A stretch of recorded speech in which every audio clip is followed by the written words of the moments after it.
Olá! A nossa análise de hoje mergulha numa ideia bem provocadora, a de que até mesmo a pessoa mais cética, no fundo, vive por um ato de fé.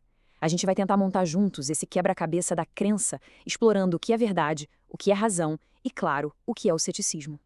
O texto já começa com essa frase de impacto, né? A ideia aqui é que ninguém parte de uma folha em branco. Todo mundo, sem exceção, opera a partir de um conjunto de crenças fundamentais, mesmo quem se diz cético. É uma afirmação bem ousada que já mexe com a nossa forma de pensar sobre o que significa acreditar. Para desenvolver esse argumento, o autor começa contando uma história pessoal que aconteceu com ele numa aula de religião na faculdade.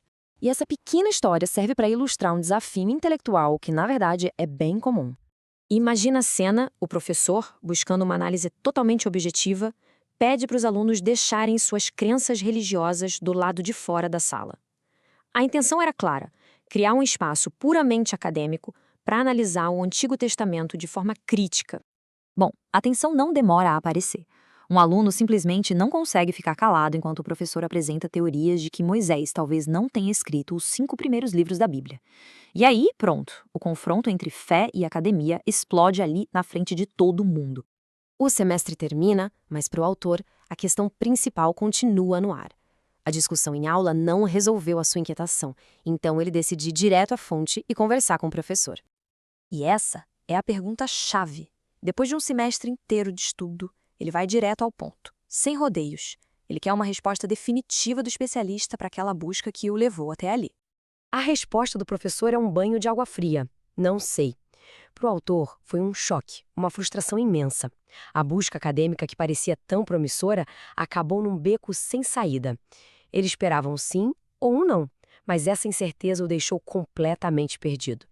E é a partir dessa frustração toda que o autor cria a metáfora central que vai guiar todo o seu argumento, a imagem de um quebra-cabeça para tentar dar sentido ao mundo.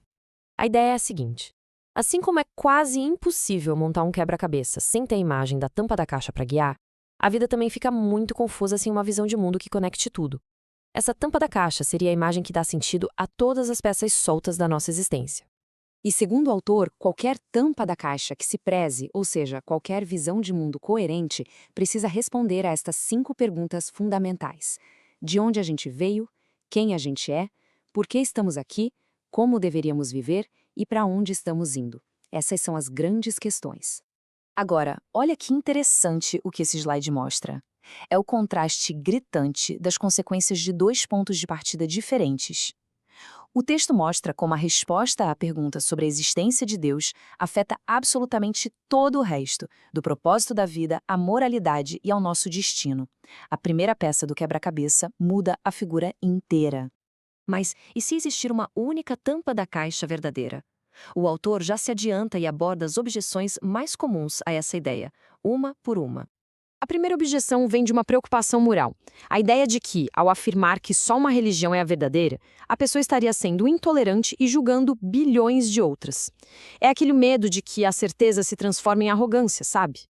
Essa famosa parábola ilustra muito bem a segunda objeção. A ideia é que cada religião estaria tocando só uma parte da verdade, como cegos apalpando partes diferentes do elefante. Ninguém teria a imagem completa. É uma bela metáfora para o pluralismo religioso. E a última grande objeção é essa visão de que a ciência é o único caminho para a verdade objetiva factual. Nesse cenário, a religião fica no campo da opinião pessoal, uma coisa subjetiva, tipo escolher o sabor de um sorvete. Em resposta a tudo isso, o autor apresenta um argumento bem contraintuitivo. Ele diz que todas as visões de mundo, incluindo as que rejeitam a religião, são, no fim das contas, construídas sobre a fé. Vamos ver como ele chega a essa conclusão. Para organizar a discussão, o texto define 3 grandes estruturas de pensamento: o teísmo, onde Deus fez tudo; o panteísmo, onde Deus é tudo; e o ateísmo, onde simplesmente não há Deus. Essas categorias ajudam a gente a mapear o terreno das crenças. O autor então pega essa citação super famosa do Carl Sagan como exemplo do que ele chama de declaração de fé no materialismo ateísta. Ele argumenta que essa é uma conclusão que não pode ser provada com certeza absoluta e, portanto, é uma posição que também se baseia na fé. E aqui está o pulo do gato do argumento dele. A tese central é: quanto menos evidência se tem para uma posição, maior é a fé necessária para acreditar nela.